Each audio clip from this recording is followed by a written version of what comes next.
I want to thank everybody for the tremendous support.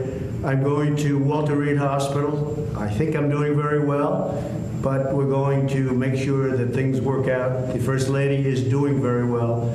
So thank you very much. I appreciate it. I will never forget it. Thank you. An extraordinary statement on an extraordinary day. This video released by the White House as the President of the United States is flown to the hospital. Among the unusual sights of the day, White House staffers wearing masks. Even after the president was diagnosed, they were not wearing them. But things changed with the dramatic decision to take President Trump to Walter Reed Medical Center.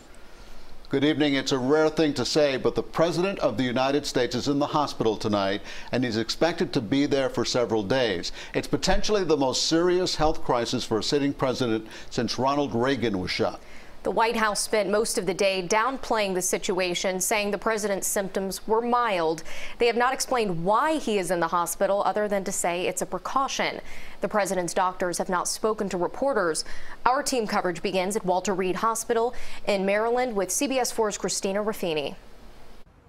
Carly and Elliot, the president did not go to the emergency room when he came here to Walter Reed earlier this evening. Instead, went directly to the presidential suite.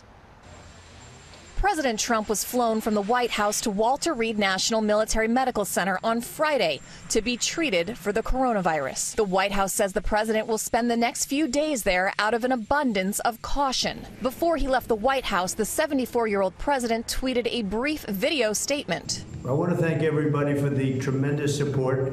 I'm going to Walter Reed Hospital. I think I'm doing very well, but we're going to make sure that things work out. The First Lady is doing very well. CBS News has learned President Trump is experiencing mild symptoms, including a low-grade fever. White House Chief of Staff Mark Meadows spoke to reporters earlier in the day. He continues to be not only in good spirits, but very energetic. The president's doctor says he is fatigued and has been given a Regeneron antibody cocktail. Campaigning in Michigan, Democratic presidential nominee Joe Biden, who has tested negative since the news broke, offered prayers and well wishes. The news is a reminder that we as a nation need to do better in dealing with this pandemic. During the first debate Tuesday, Biden and the president shared the stage for 90 minutes. While the president stays at the medical center, his COVID-19 infection has raised questions of who else might have been exposed.